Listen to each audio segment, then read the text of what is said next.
반갑습니다. 편안한 자세로 들으시기 바랍니다. 오늘 아침에 한국 뉴스를 잠깐 들었더니 우리 트럼프 대통령이 한국의 총리한테 전화를 해서 우리 전투하는 배 4조 7천만 원어치 주문을 했다 얘기를 들었습니다. 미국은 전함이 290척이고 중국이 그동안에 해군력을 길러서 전함이 350척입니다. 그러니까 미국이 중국에 비해서 전함이 60척이 모자리는 거지요. 중국은 매년 전함을 5척 이상 만들어냅니다. 근데 미국은 한 척 겨우 만듭니다. 그러니까 해군력이 중국에 비해서 너무 떨어지니까 미국에서 한국에 이제 주문을 하는 거지요. 한국의 조선 기술이 세계 1위입니다. 그래서 미국의 전함을 한국이 건조해달라. 트럼프가 대통령 되자마자 취임하기 전에 윤석열 대통령에게 처음 전화를 해서 전투함 얘기를 했었습니다. 근데 불행하게도 윤석열 대통령이 탄핵이 되니까 이번에 이제 총리 한덕수 총리에게 전화해서 이렇게 4조 7천억 그 비용으로 전투함을 주문을 하게 된 겁니다. 한국으로서는 굉장히 큰 영광이요 축복이라 하겠지요. 우리나라 방위산업이 세계 4위에 이르고 있는데 그게 시작이 1970년에 지미 카터 대통령이 대통령 된 뒤에 한국에서 미군을 철수하려고 그랬습니다. 1970년 8월에 카터 대통령이 한국을 방문을 해서 카터 대통령이 박정희 대통령을 대단히 싫어했습니다. 군 쿠데타 출신 독재자라고 싫어해서 미군을 한국에서 철수하려고 그랬습니다. 그래서 이제 둘이 회담을 하는데 한국 정부가 주선한 숙소, 조선호텔 전체를 빌려놨는데 카터가 그걸 싫다하고 미군 8군 사령부 안에 가서 자고 나와서 카터와 박정희가 이제 회담을 하는데 박정희 대통령이 미군을 철수하지 말아주세요. 북한 김일성이 남침을 노리고 있으니까 미군이 빠지면 안 됩니다. 그랬더니 카터 대통령이 우리는 민주주의 국가로서 당신 같은 독재자가 다스리는 나라에 미군을 둘 수 없다. 그러니까 우리 박정희 대통령이 내가 그렇게 독재자라 치고 북한에 나보다 훨씬 심한 독재자 김일성이 있으니까 미군을 그냥 둬주시오. 그러니까 카터가 고집을 했습니다. 나는 당장 철수하겠다. 그러니까 박정희가 열받은 거지요. 그래서 오케이, 미군 빼가시오. 우리는 자주 국방하겠습니다. 그때부터 자주국방이란 말이 나왔습니다. 그래서 카터가 미국으로 돌아간 다음 날 전부 불러가지고 우리 국방연구소를 세우자. 그래서 방위산업연구소를 세웠는데 그걸 ADD라 그래요. 그 방위산업연구소를 세운 날짜가 1970년 8월 6일입니다. 모든 방위산업 관계자들을 소집을 해서 그때는 형편 없었으니까 박격포 만들고 수류탄 만들고 기관총부터 만들어라. 그래서 아주 박정희 씨답게 2달 안으로 박격포 만들어서 가져와라. 그래서 이제 방위산업이 시작이 됐습니다. 근데 진짜 1970년 8월 6일에 방위산업연구소를 세운 뒤에 그날 그 연구소 관계자들이 전부 저 남해 이순신 사당이 있습니다. 이순신 사당에 그리 가서 거기다가 절하고 그러고 장군님 목숨 걸고 우리 나라를 지키겠습니다. 그렇게 그 서약을 하고 방위산업이 시작이 됐습니다. 지금은 한국의 전차, 한국의 비행기까지 만들어서 수출합니다. 한국 KF-21이라는 비행기는 아주 대단히 세계적으로 주문이 밀렸습니다. 그게 이제 카터가 역할을 한 셈이지요. 미군을 뺀다 그러니까 이제 자주국방하겠다 해서 방위산업이 이제 그렇게 발전을 해서 세계 4위로 우리가 올라선 거지요. 그러니까 참 지금은 오히려 미국에서 한국 방위산업에 주문을 할 정도로 우리 방위산업이 참 발전을 했습니다. 그런데 우리나라가 이제 통일을 앞두고 있는데 저는 북한을 여러 번 다녀왔습니다. 한 17차례 북한 다녀와서 북한의 농장도 하고 고아원도 하고 청진, 나진, 선봉 그쪽에 길주 거기에 2,300명 고아원을 오래도록 운영을 했었습니다. 그리고 북한의 농장이 이제 우리가 두레마을 농장입니다. 한국의 종자, 농업기술, 농업기구를 북한에다가 시범농장을 만들어서 남한의 농업기술을 북한에다가 전해주겠다 하고 이제 내가 평양 가서 이제 협의를 했지요.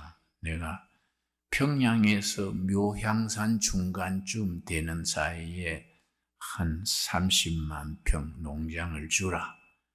내가 시범 농장을 만들어서 북한 농민들을 내가 좀 기술, 종자 이런 걸 전하겠다 그랬더니 자기들이 의논을 하더니 아직은 평양 가까이는 안 되겠다. 낮은 선봉 쪽에 변두리에 거기에다가 해달라. 그래서 이제 중국 국경인 낮은 선봉에 이제 농장을 만들어서 3년간 농사를 지었는데 참 이 공산주의라는 것이 참 어려운 것이 내가 이제 땅을 한 3만 평에 정해가지고 농사 지으려고 가서 흙을 이렇게 한 주먹 쥐고 바람에 흩어보니까 흙이 전부 바람에 휙 날아가요. 이 토양이 두 종류입니다. 떼알 구조, 나달 구조. 떼알 구조라는 것은 이제 덩어리가 지는 거지요. 유기질, 비료, 퇴비가 많으면 떼알 구조가 돼서 그 농사가 잘 됩니다. 근데 나달 구조는 밭에다가 퇴비를 넣지 않고 계속 기르면은 흙이 영양분이 없어져서 나달 구조가 되지요. 그래서 우리가 흙을 한 주먹 쥐고 바람이 이렇게 뿌리니까 휙 날아가 버려요. 그래서 내가 이 그동안에 퇴비를 넣지 않았구만요. 그러니까 공산당 집권한 뒤에 네 땅도 아니고 내 땅도 아니고 전부 이제 뭐 공산당이 땅을 전부 당의 땅이고 수령님의 땅이니까 농민들 농사를 지어도 전부 가져가 버리는 거지요. 가져가고 이제 배급을 주니까 자기 땅이 아니니까 가꾸지를 않은 거지요. 수십 년간 아무도 퇴비를 넣지 않고 거기다가 이제 옥수수를 계속 심었습니다. 옥수수를 지력 수탈 작물 그래요. 땅의 영양분을 빼먹는 그걸 이제 수탈 작물이라 하는데 인삼, 담배, 옥수수, 목화 이런 게 지력을 빼먹는 수탈 작물입니다. 지력을 북돋아주는 작물은 이제 콩이지요, 콩. 그러니까 북한 같은 메마른 땅에는 콩을 많이 심어야 되는데 공산당 정부가 획일적이니까 계속 옥수수를 심으면서 아무도 퇴비를 넣지 않으니까 그렇게 토양이 나달 구조가 돼서 바람에 날아가 버리고 내가 처음 시작할 때 11월 달에 갔는데 그 구루터기가 추수 끝난 뒤에 구루터기가 새끼 손가락만 해요. 그럼 그게 이제 수수 때가 그 정도거든요. 그래서 내가 원래 수수 농사를 지었구만요. 그랬더니 아닙니다. 옥수수를 지었습니다. 그래서 옥수수 때는 이거만 해야 이제 옥수수가 많이 열리는데 퇴비가 없으니까 손가락만 하니까 옥수수가 뭐 제대로 되질 않지요. 그래서 내가 옥수수 때가 대강이만 하면 이거는 제대로 열리지 않았겠는데요. 그랬더니 예, 그렇습니다. 잘 아시네요. 그러고 하는 말이 왜 그렇습니까? 그랬더니 하늘이 하는 걸 어떡합니까? 가뭄이 들었다가 홍수가 와버리니까 곡식이 안 됐지요. 그래서 내가 흙을 그렇게 보고서는 이건 하늘이 한 게 아니라 사람 탓입니다. 이 흙에 퇴비가 들어가야 되는데 퇴비를 내가 보니까 몇십 년간 넣지 않았네요. 그래서 내가 이제 한국에 와서 이제 감자씨 신품종을 가져가 가지고 거기다가 이제 미생물이 있습니다. 농사 짓는 거는 농민이 짓는 게 아니라 하나님이 창조하신 미생물이 땅을 비옥하게 해서 미생물이 땅을 비옥하게 합니다. 그리고 흙 속에 지렁이들이 많아야 그 농사가 잘 되는데 거기 뭐 미생물 지렁이 싹 없어져 버리고 그냥 흙이 황폐해지니까 굶주릴 수밖에 없지요. 그래서 유엔 식량기구에서 북한의 농토를 조사를 했습니다. 조사를 했더니 결과가 북한 농업을 정상화하려면은 이게 100억 달러 들여서 20년간 투자해야 정상적인 농업을 할 수 있다. 그렇게 보고가 나왔습니다.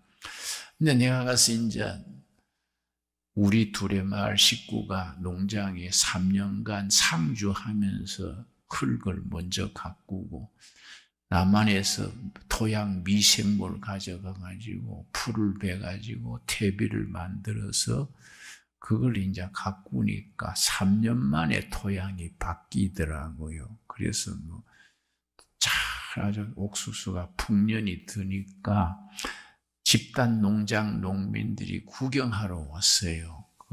견학처가 된 거지요. 이렇게 농업을 살릴 수 있구나 하고서는 농민들이 와서 구경하고 하니까 이 소문이 평양까지 가가지고 평양에서 지시가 내려왔어요. 둘의 마을을 추방시켜라. 농민들이 너무 인기가 있으니까 3년 만에 나진선봉시 인민위원장, 그러니까 시장이지요. 시장이 나를 불러서는 철수해 주세요. 그래서 농사가 잘 되는데 왜 철수합니까? 그랬더니 김 선생 너무 빨리 잘 되시오. 좀 천천히 성공해야 오래 하지. 3년 만에 풍작이 되니까 평양서 소문 듣고 추방하라고 명령이 왔시오. 우리는 뭐 주왕의 지시대로 해야 하니까 섭섭합니다. 그러고 이제 할 수 없지요. 뭐 그 농장 다 두고 우리가 물러났는데 마지막에 이제 송별한다고 이제 당고기 파티를 해줬습니다. 개고기를 당고기라 그러지요. 이제 당고기 파티를 해줬는데 이게 문제가 된 것이 전기 사정이 왔다 갔다 하니까 냉장고에 개고기를 이제 넣었다가 전기가 가버리면 녹고 또 전기가 들어오면 또 얼고 그랬다가 또 전기 가면 녹고 이걸 몇 번 하는 동안에 이제 균이 생겨가지고 그걸 내가 당고기를 대접받고 아이고 그날 저녁에 막 설사하고 위로 토하고 아주 뭐 죽게 됐어요. 내가 너무 다급해서 기도를 했습니다. 하나님, 내가 이거 뭐 당고기 먹다가 죽으면 순교도 아니고 이거 뭐 이 좀 살려주십시오. 내가 너무나 급해서 죽게 됐어요. 그래서 내가 막 비상이 걸려가지고 그 사람들이 나를 이제 보건소 같은 병원에 데려갔는데 내가 놀란 것이 그 링겔을 놓는데 사이다병 같은데 노끈으로 끈을 달아가지고 그 링겔을 내가 저거 맞다가 죽는 거 아닌가 싶어서 그 좀 중단해보라고. 옆방에서 이를 뽑는데 마취제가 없으니까 생이를 뽑으니까 아프다고 소리 지르고 또 옆방에서는 맹장염 수술을 하는데 마취제가 없으니까 생으로 배를 째서 그렇게 이제 수술을 하니까 뭐 소리 지르고 그랬었지요. 내가 여기 있다가는 내가 죽겠다 싶어서 빨리 차를 대절해서 중국으로 나와서 중국에서 내가 이제 병원에 가서 살아났지요. 근데 우리 한국 천주교에 정의평화 무슨 사제단이라고 있습니다. 신부님들 한 200명, 수녀님들 한 500명 되는 정의평화묵사제단이라고 있는데 그 사람 중에 한 사람이 나를 만나가지고 북한 자랑을 하더라고요. 북한은 식량도 그냥 주고 그러고 교육도 무료고 의료도 무료고 이상적인 사회라고 신부님이 나한테 그런 얘기를 하길래 내가 한심해서 신부님, 역시 남자가 장가 가서 여자한테 시달려봐야 철이 드는데 총각으로 늙으니까 철이 안 드네요. 응? 그럼 무슨 소리 그래 하여? 내가 차비대 줄 테니까 북한 한번 가보시오. 가가지고 배 한번 째보고 이빨 뽑아보고 좀 그래야지. 무슨 북한이 그렇게 이상사회라고 헛소리를 하느냐고. 종교인들이 편견을 가지면 대책이 없어요. 목사든 신부든 신약, 구약이 안 통하면 쥐약이나 농약 먹어야 되지. 대책이 없어요. 지난번에 윤석열 대통령이 이제 유럽으로 이제 방문을 나갔는데 그때 신부님 정의구현 사제단 신부님이 미사 드리면서 비나이다 윤 대통령 비행기가 떨어지기를 비나이다. 그렇게 그걸 미사하는 게 또 유튜브에 나왔어요. 그러니까 참 이게 종교인들이 바른 관점, 바른 성경적인 관점을 가지지 않으면은 대책이 없는 겁니다. 그래서 우리가 한국 교회가 참 중요한 것이 우리 자유민주주의라는 것이 성경적인 가치관 위에 세워 있거든요. 우리가 정치적으로는 자유민주주의, 경제적으로는 열린 시장, 자본주의, 그 다음에 이제 사회적으로는 복지사회, 인간적으로 인권 존중, 그리고 법치, 이 5가지가 민주주의, 성경적 가치관의 기초입니다. 이 5가지가 성경에서 나온 가치관으로서 우리 자유세계가 유지되는데 우리가 한국 교회가 사람을 기르는 일에 우리가 실패한 거지요. 그런 성경적 가치관들을 길러지 못했으니까 교회 다니면서도 비성경적인 가치관을 가지는 겁니다. 그래서 우리 김일성이 남반부 해방 10개조가 있습니다. 남조선 해방 10개조 중에 4번째가 뭐냐면 교회를 파괴하라. 이게 이제 남반부 해방의 10계명 중에 4번째가 교회를 파괴하라 그랬었는데 요즘은 북한이 방침이 바뀌었습니다. 파괴하라가 아니고 교회에 들어가서 간첩을 내려보낼 때에 교회에 들어가서 6개월간 새벽기도 나가고 목사님 대접 잘하고 잘 인심을 얻어가지고 그 교회를 활동의 근거지를 진지를 삼어라. 요새는 방침이 바뀌었습니다. 그래서 계획적으로 신학생들을 김일성 장학생을 들여보내고 교회에 간첩이 와가지고 충실히 인심을 얻어가지고 교회에서 지지받아가지고 신분 위장이 되는 거지요. 참 그런 점에서 우리 한국 교회가 비상이라 하겠습니다. 근데 지금 우리나라가 가치관이 혼란해지니까 목회자들의 교회의 역할이 참 중요하지요. 지금 우리나라의 미래는 교회가 주장하게 돼 있습니다. 난 다른 나라는 잘 모릅니다만은 교회만큼은 한국만큼은 교회가 참 책임이 중요합니다. 왜냐? 우리 정부의 우리 국민 교육의 중심에 전교조가 있습니다.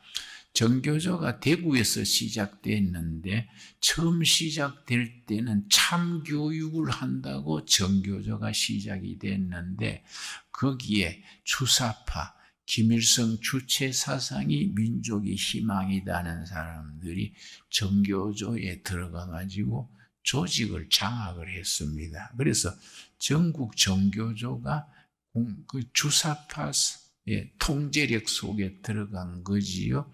그래서 우리나라 정부에서 발행한 국사 교과서에 뭐라고 나오느냐 하면은 이승만은 친일 반민족주의자고 우리 김일성은 민족 해방하는 사람이다. 그렇게 국사 교과서에 나옵니다.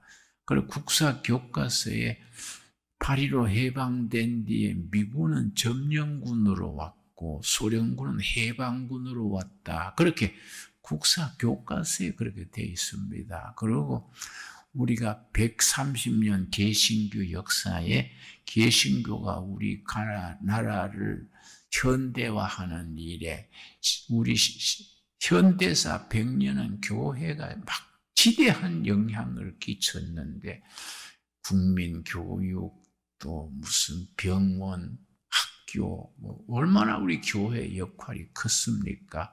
그랬는데 중고등학생 교과서에는 교회의 역할이 딱 석 줄 있어요. 석 줄. 개신교의 역할이 3줄밖에 없습니다. 그래서 우리가 교회에서 우리가 뜻 있는 사람들이 헌금을 모아가지고 우리 국사 교과서를 우리가 스스로 만들자.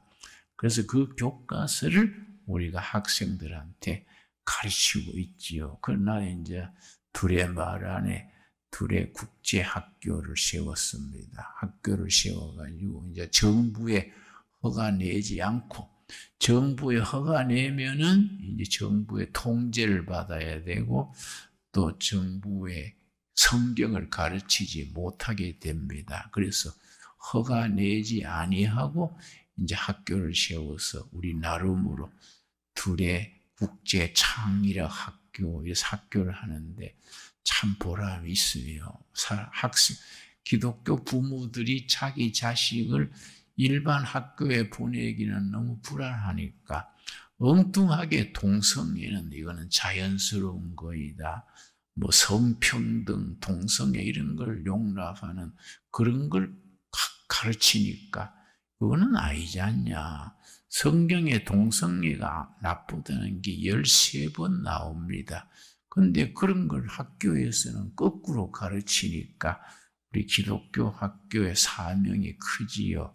그런데 우리가 한국이 참 국제적으로 중요한 것이 우리 지금 트럼프 대통령 된 거, 또 러시아의 푸틴 대통령, 나는 트럼프가 뭐 김정은이가 뭐 고와서 친하다고 하는 게 아니라고 생각합니다. 우리 트럼프가 북한하고 이제 협상이 이미 진행됐다 그래요. 그래서 내가 북한에 가가지고 북한 장교를 육성하는 우리나라 육군사관학교 같은 미국의 웨스트 포인트 같은 그 학교를 내가 방문했는데 연병장에 크게 써놨어요. 중국은 1000년 숙적, 일본은 100년 숙적. 장교 훈련 연병장에 그렇게 써붙여놨어요. 중국은 1000년의 적이고 일본은 100년의 적이다. 중국은 1000년 숙적, 일본은 100년 숙적. 그래서 사실은 북한 사람들이 중국을 대단히 싫어합니다. 그러니까 중국이 어디든지 한반도를 자기들 영향권 안에 넣으려고 공작을 하지요. 그래서 요새 친북, 친중 그 세력이 자꾸 정권을 잡으려고 하지요. 그래서 이번 6월 3일 실시하는 대통령 선거가 대단히 중요합니다. 우리가 윤석열 대통령이 잘한 것 중에 하나가 뭐냐 하면은 대통령 된 뒤에 한미일 동맹을 굳건히 한 거이지요. 그게 정상적인 우리나라의 운명 아니겠습니까? 그래서 트럼프 대통령이 김정은과 협의를 해가지고 김정은은 미군을 북한에 들어오게 해서 중국을 견제하려는 그런 생각을 가지고 있다. 지난번 트럼프와 김정은 회담에서 그런 게 나왔지요. 그래서 북중국이 이제 그런 거 싫어해가지고 서로 중국과 미국 사이에 북한을 두고 서로 간에 견제를 하려 하지요. 그러면 김정은이 생각은 미군이 신의주 쪽에 중국 국경 쪽에 부대가 주둔하고 북한, 미국 이제 대사관을 설치하고 하면은 그럼 무슨 좋은 일이 생기느냐 하면은 우리가 철도가 휴전선에서 딱 막혀 있지 않습니까? 이 철도가 북한으로 개통하면은 러시아의 푸틴이 이제 한 2, 3개월 안으로 전쟁이 우크라이나 러시아 전쟁이 끝나지 않겠습니까? 그러면 푸틴은 여러 번 그랬습니다. 우리 대한민국 코리아하고 연대해서 시베리아 개발에 우리가 남한이 도와주기 바란다. 몇 번 얘기했습니다. 그 러시아하고 한국이 중요한 것이 러시아에 없는 것이 한국에 있고 한국에 없는 것이 러시아에 있습니다. 서로 협조하면 좋은 길이 열릴 수 있지요. 특별히 푸틴은 전쟁 끝나면 유럽 쪽으로는 길이 막히니까 극동 쪽으로 시베리아 개발 쪽으로 투자를 하려 하는데 우리가 한국한테 시베리아 개발에 그게 참여해달라고 여러 번 사인이 왔었습니다. 우리 시베리아는 한국이 선진국으로 갈 수 있는 5가지 자원이 시베리아에 무진장으로 묻혀 있습니다. 첫째는 이제 목재, 그리고 석탄, 석유, 가스, 히토류, 이 5가지가 시베리아에 엄청나게 묻혀 있습니다. 그걸 한국이 개발을 해서 푸틴이 그런 요청을 하는 거지요. 그리고 중요한 것은 시베리아 철도, 시베리아 횡단 철도가 이게 개통이 되면은 부산에서 기차가 출발해서 서울, 평양을 거쳐서 우라지 보스톡을 거쳐서 시베리아를 횡단해서 유럽까지 가는 거지요. 그러면은 이게 물자가 그리로 가고 사람이 통하고 하면 시베리아 횡단 철도가 오픈되면 우리나라에 큰 새로운 경제력이 생기는 거지요. 그러니까 문제가 시베리아 철도 개통이 이제 트럼프하고 푸틴이 서로 협력해서 김정은이를 잘 구슬려서 시베리아 철도를 개통하는 것이 국가적인 문제지요. 굉장히 중요하지요. 그래서 내가 시골에서 나는 고향이 경북 청송 산골인데요. 산에서 그 너구리 잡을 때 전략이 있습니다.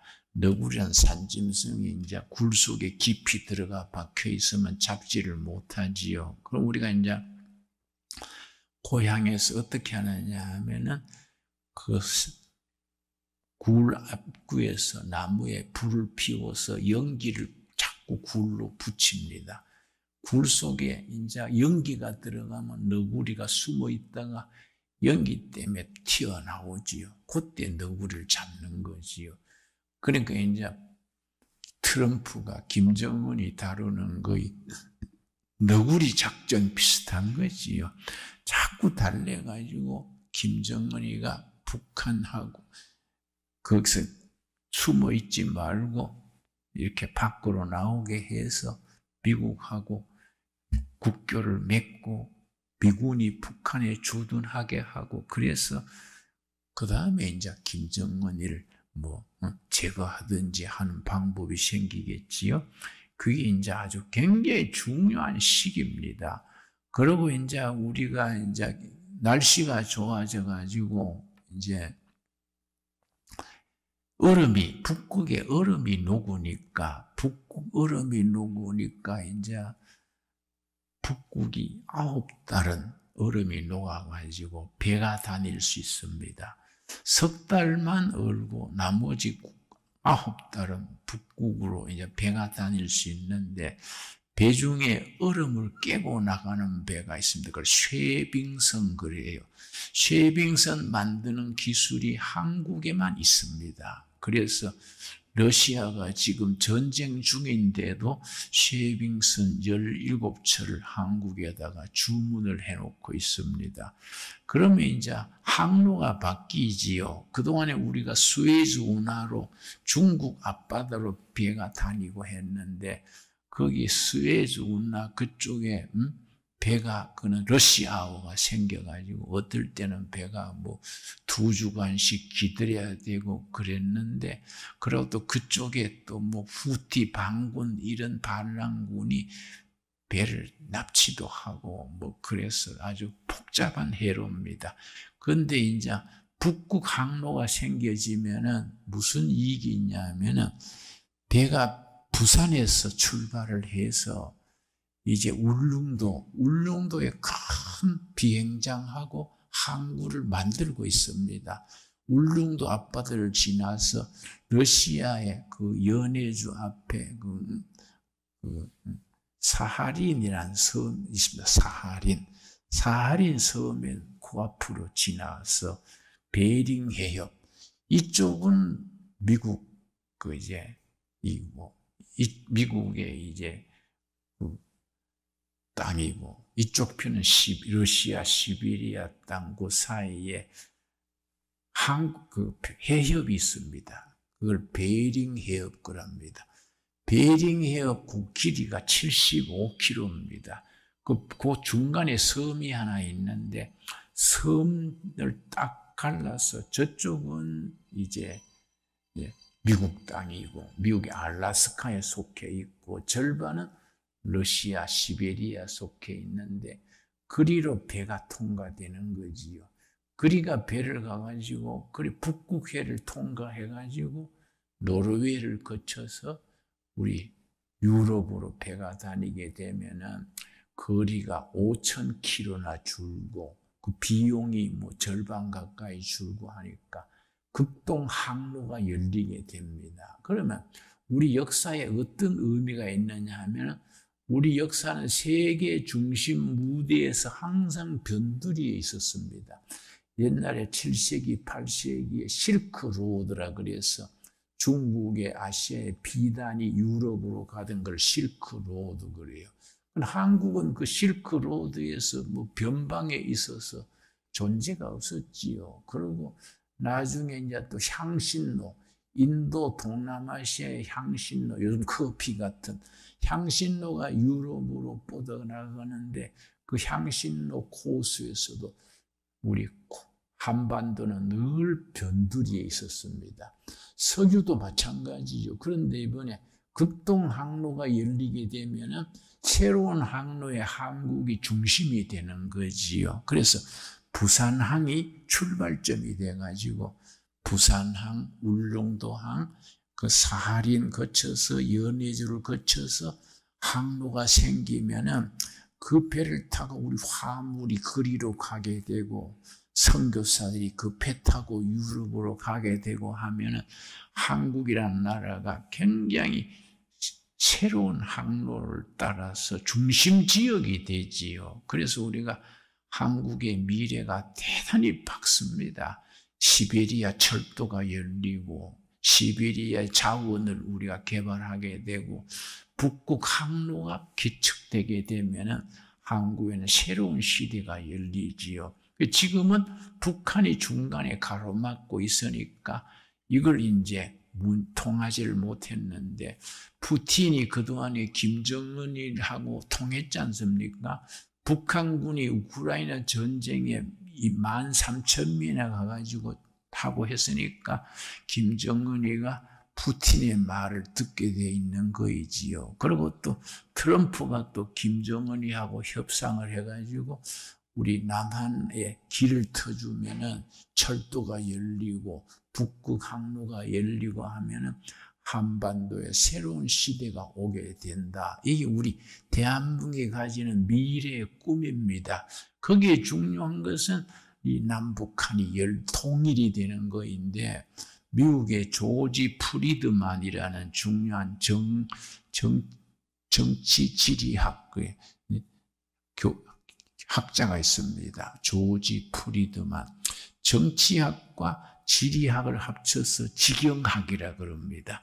조지 프리드만이 쓴 100년 후란 책이 있습니다. 세계적인 베스트셀러인데요.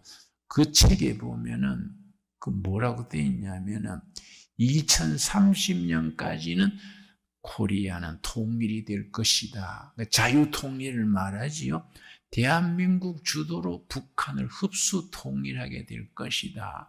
북한의 내부 사항이나 국제적인 모든 조건이 2030년까지는 통일이 된다. 그러면 통일 이후에 남한의 경영, 자본, 기술이 북한에 가가지고 북한 노동력을 활용하게 되면은 그러면 메이드 인 코리아가 세계 시장을 석권하게 된다. 북한 노동자들이 얼마나 솜씨가 좋지 않습니까?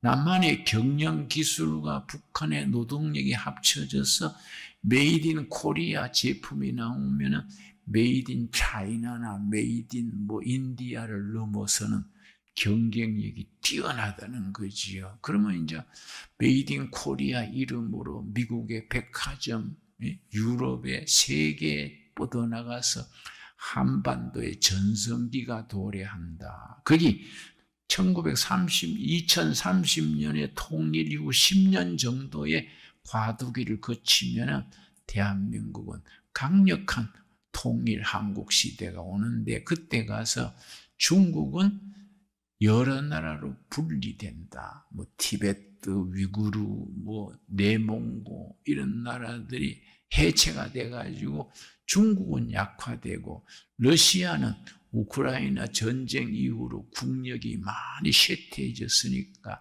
러시아가 약해지고 중국이 여러 쪼가리로 분열된 뒤에 코리아가 미국과 동맹관계를 굳게 해서 미국과 통일 한국이 서로 쌍두마차로 아시아를 주도하는 시대가 온다. 그게 이제 세계적인 석학들이 보는 장기적인 전망입니다. 그러려면 이제 중요한 것이 남한의 지도력이, 대한민국의 지도력이 분명히 써야 되는데, 그래서 지금 한국 정세가 대단히 유동, 이제 막 오르막 내리막, 영어로 업 앤 다운 하고 있는데, 이번 보수 애국 세력이 우리가 정권을 잡는다는 것이 대단히 중요하지요. 왜냐하면 우리 야당 세력은 자꾸 친북 쪽으로 기울어집니다.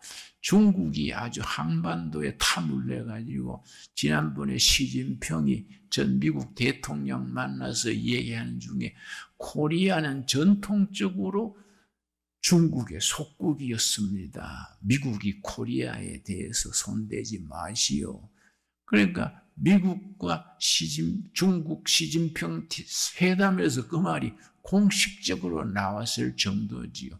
코리아는 중국의 전통적인 속국이니까 미국이 거기에 손 탐내지 말라, 그런 얘기가 나올 정도지요. 그러나 우리가 중국에 속한 나라가 돼서 민족의 장래가 있겠습니까, 여러분? 그러니까 이번에 시진핑 세력이 약화되고 중국 공산당이 흔들리게 되면 대한민국에는 굉장히 좋은 기회가 오는 거이지요.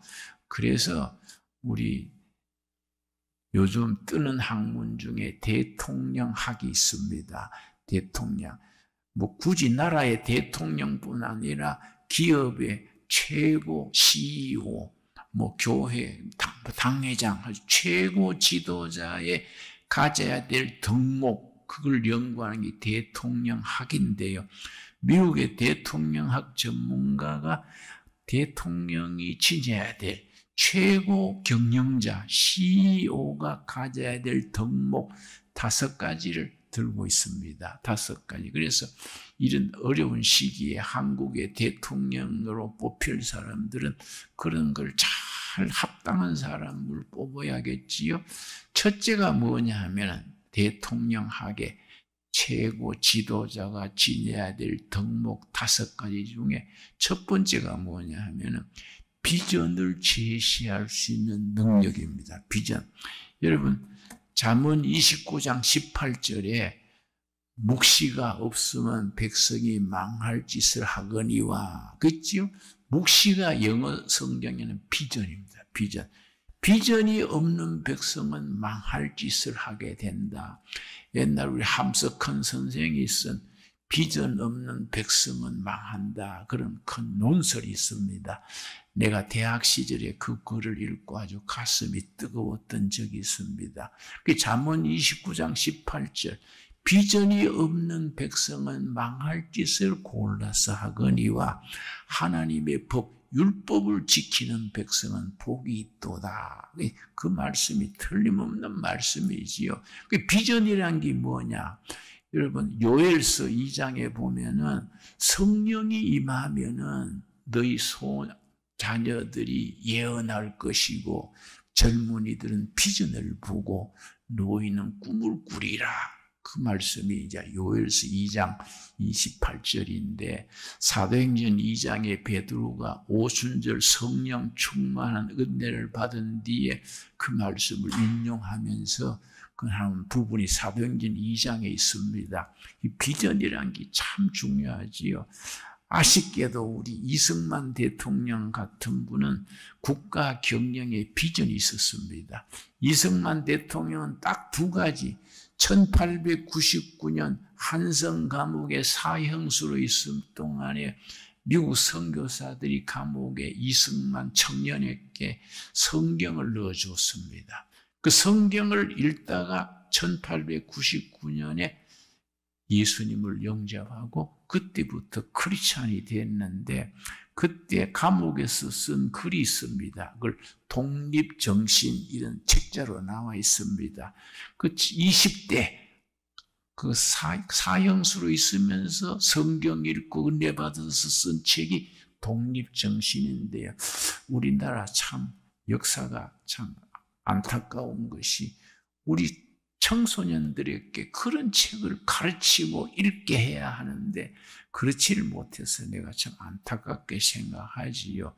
그런데 그 이승만 대통령 두 가지 비전, 청년 시절부터 어떻게 하면 우리 대한민국, 한국을 성경적 가치관 위에 세울 것인가? 첫 번째 비전입니다. 두 번째, 어떻게 하면 우리 새로운 태어날 우리 나라를 자유민주주의 기초에 세울 것인가? 평생 그걸 추구했지요. 어떻게 하면 자유민주주의 국가를 세우느냐? 어떻게 하면 기독교적인 가치관, 성경적 기초 위에서 나라를 세우느냐? 그게 이승만 대통령의 두 가지 비전이었습니다. 이 박정희 정권 같은 사람은 우리가 어떻게 하면 5,000년간의 그 빈곤을 벗어나서 정말 부국 강병을 이룰 것인가? 그걸 늘 추구해서 아까 말씀드렸듯이 ADD 국방과학연구소를 아무것도 없는 데서 세워가지고 지금 국방과학연구소가 지금 뭐 세계 우리나라 방위산업이 4등에까지 올랐으니까 그런 앞선 지도자들의 비전이 지금 열매를 맺는 거지요. 그런데 우리가 이제 노태우 대통령 때에 북방정책이라는 걸 세워가지고 그때 러시아의 대통령이 고르바초프를 했습니다. 그 노태우가 고르바초프를 만나가지고 서로 이제 협상하면서 고르바초프가 지금 러시아가 어려우니까 코리아가 좀 융자를 해주시오. 그래서 노태우가 30억 달러를 러시아에게 빌려줬습니다. 국내 신문에 야당이 그렇게 시끄러웠지요. 우리나라가 무슨 돈이 있다고 러시아에 30억 달러나 지원해 주냐 말이 많았는데 노태우가 참 그건 잘했어요. 북방정책은. 지금 투자해 놓으면 나중에 크게 이득을 볼 것이다. 그런데 이제 고르바초프 다음에가 이제 술 많이 먹는 대통령 누굽니까? 그 다음 대통령이 들어와가지고 김영삼 대통령이 러시아 가가지고 당신 나라에 우리 30억 빌려준 거 갚으시오. 그러니까 러시아 대통령이 고르바초프 다음 대통령이 우리가 지금 갚을 돈은 없고 우리가 있는 것은 소련 공산당 시절에 만들었던 무기들이 많이 있으니까 무기를 받아가시오. 그래서 우리가 마지 못해서 무기를 그때 러시아 무기를 받아와서 그걸 우리가 개발을 했는데 그게 대박을 친 거지요. 그걸 불곰작전이에요. 불곰작전. 러시아의 미사일, 미사일 탱크 다 그때 받아와가지고 그걸 놓고 우리 국방과학연구소에서 미국제하고 러시아제를 합쳐가지고 그 장점을 딴 거지요. 러시아제, 미국제 합쳐서 만든 탱크, 자주포, 무슨 미사일 이런 게 이제 그래서 그 덕택으로 우리가 불곰 사업에서 기초를 닦아서 방위 산업이 지금 세계적으로 부상하게 된 겁니다. 그래서 지난해 같은 때는 여기 폴란드 같은데 여러 나라의 무기 수출이 거의 200억 달러 180억 달러 이루었지요. 지금은 지난해 같은 경우 세계 12나라에 우리 무기를 수출합니다. 그리고 비행기까지 만들어가지고 수출하니까 대단한 실력이지요. 이번에 이제 비행기는 우리 국산 엔진을 거의 만들어 가고 있습니다. 국산 엔진을 만들어서 비행기가 미국 F-35 하는 비행기에 버금가는 좋은 비행기를 만들게 되니까 대한민국의 그런 국제적인 위상이 굉장히 높아졌지요. 그러니까 그런 비전을 줄 수 있는 지도자, 이게 그 첫 번째죠. 첫째가 대통령이 갖춰야 될 덕목 중에 첫째는 비전을 제시할 수 있는 능력, 두 번째는 설득력이죠. 설득력.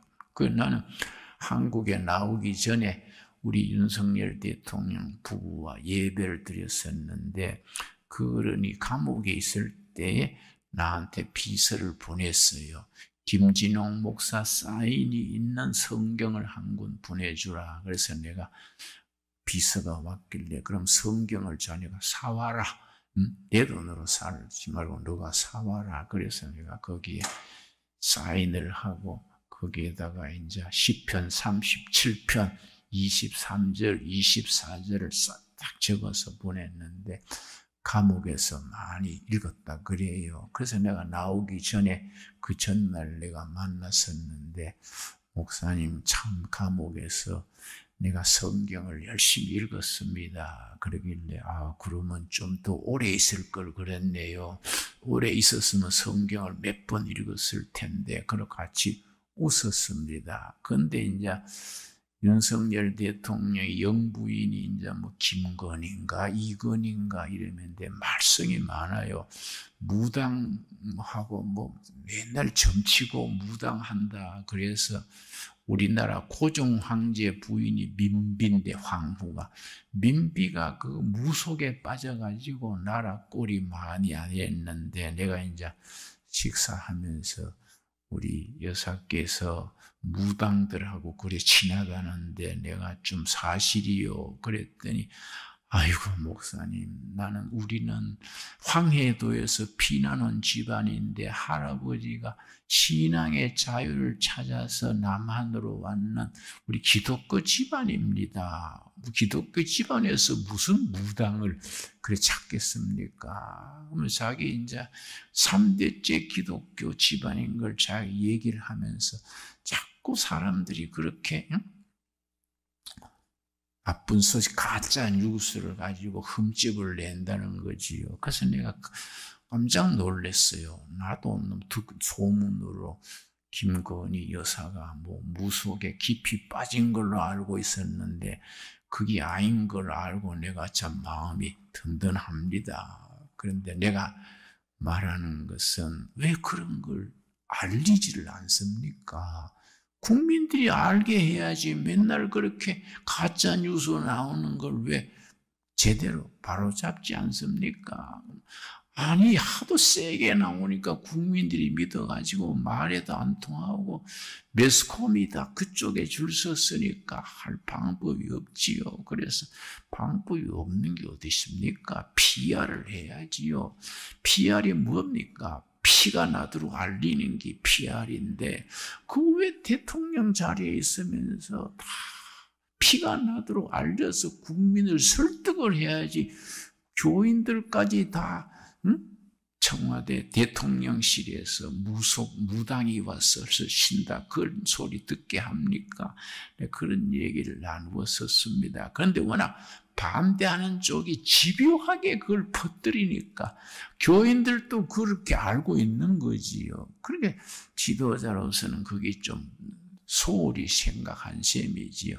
전에 이명박 대통령 때도 그 어른이 2007년 경제 위기를 극복을 하고 4대강 개발을 하고 큰 일을 많이 했는데 자꾸 사람들이 매스컴이나 여기서 헐뜯어가지고 이명박을 나쁘게 말했지요. 그래서 내가 청와대 그때 예배 보러 가가지고 예배 보면서 자꾸 정직하고 부지런하고 좋은 대통령인데 소문은 나쁜 얘기만 돌게 둡니까? 그랬더니 아이고 내가 열심히 하면 알아줄 때가 오겠지요. 내가 수비 탁 막혀서 그 장로님이거든요. 장로님 그거는 시골 면장이나 그런 소리 하는 거이지 이 난세 대통령이 돼가지고 야 잘하면 알아줄 때가 오겠지요. 그래서 하면 안 됩니다. 이거는 방송, 공무원, 텔레비 다 동원해가지고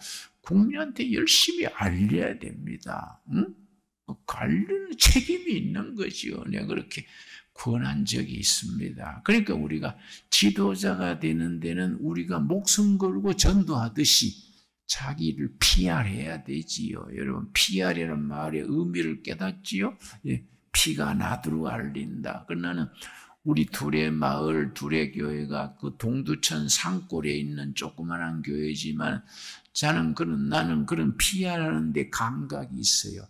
하도 밑바닥에서 넉마주의 하면서 지역살이 하면서 바닥에서 살았기 때문에 내가 생각하는 것을 국민에게 알려야 된다. 둘의 마을이 뭐하는 곳이다. 둘의 국제학교는 뭐하는 학교다. 둘의 마을이 지향하는 목표가 뭐이다. 그런 걸 알리는데 굉장히 신경을 씁니다. 그래서 내가 이제 설교도 유튜브로 나가는데 유튜브 매주 설교 듣는 그 멤버가 22만 5천 명입니다. 그러니까 내가 설교 한 편 하면은 22만 5천 명이 나가 듣는 거예요. 그러니까 항상 알릴 수 있지요. 그러니까 자기의 생각과 신앙과 사상, 비전을 알린다는 거, 이 대단히 중요하지요. 세 번째 뭘 들었냐면은 그 미국 대통령 학에서 대통령 뿐 아니라 최고 지도자들이 지녀야 될 덕목 5가지 중에 세 번째를 말하는 겁니다. 열정, 패션. 열정이 있는 사람이 쓰임 받는다. 열정이 있는 사람이 지도자가 돼야 한다. 그거지요. 그래서 이제 그 독일의 헤겔이라는 철학자가 있습니다. 헤겔이 쓴 책 중에 역사 철학이라는 유명한 책이 있는데요. 그 헤겔의 역사 철학의 제일 마지막 구절이 뭐냐면은 내가 길고 긴 세계의 역사를 살피겠는데 어느 시대나 그 시대를 이끌었던 지도자는 그 시대의 정신을 가진 사람이었다. 시대의 정신이란 말이 나옵니다. 시대란 말이 이제 독일어 짜이트고 정신이 가이스트인데 짜이트 가이스트 시대의 정신을 몸으로 익혀서 그것을 실천한 사람이 세계적인 역사를 이끌어가고 그 사람들이 가지는 패션, 열정 있는 지도자들이 쓰임받았다. 그게 이제 헤겔 역사 철학의 마지막 구절입니다. 그러니까 우리가 전도자의 그런 열심으로 또 나라 사랑하는 열심으로 패션을 가지고 그렇게 나가야 돼요. 그러니까 한국인들이 지니는 덕목 중에 중요한 것이 한국 국민은요, 열정이 있어요. 열정, 패션이 있는 국민입니다. 그러니까 6.25 뒤에 밑바닥에서 일어나서 세계 10대 강국을 올라선 거 아닙니까? 근데 또 문제는 나쁜 일을 하는데도 열심인 거야. 나쁜 일을 하는데도. 좋은 일에 패션이 있으면 좋은데, 도둑놈이 담 넘어가는데도 밤새워 넘어가듯이 나쁜 생각에도 이도 열심을 다해가지고 하니까 나쁜 생각하는 사람의 열심과 좋은 생각하는 사람이 열심히 부딪혀가지고 좋은 생각하는 사람이 이겨야 되는데 그동안에는 좀 밀린 거지요. 밀려가지고 나쁜 생각하는 사람들이 판을 이끌어간 겁니다. 특별히 중국이 한국에 탐을 내가지고 중국 자본이 한국의 매스컴에 1,000억을 투자해줍니다. 1,000억. 왜냐하면 요새 유튜브 시대가 되니까 신문, 방송이 인기가 없지 않습니까? 경영이 안 돼가지고 신문사, 방송국이 경영난에 허덕이는데 그 중국 사람들이 못됐어요. 아주 그 사람들이 전략이 있어요. 한국 매스컴에 1,000억을 풍깁니다. 1,000억을 풀어가 그렇게 회유를 하니까 매스컴들이 중국 쪽으로 많이 기울어져서 자꾸 한국의 그런 진보 세력, 좌익 세력들이 사반 운동, 네 가지 반대하는 운동, 반미, 반일, 반기독교, 반기업, 요 네 가지가 사반 운동입니다. 그러니까 이게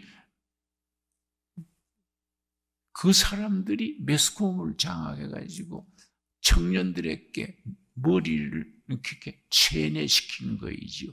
브레인 워싱 시켜가지고 그런 게 조직을 전부 진지를 만들어가지고 우리가 학생운동 때 데모할 때 그랬습니다.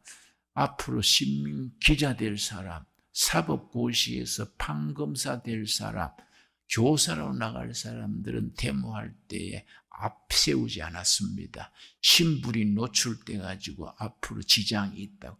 너희들은 교실에서 공부해. 데모는 우리가 할 테니까.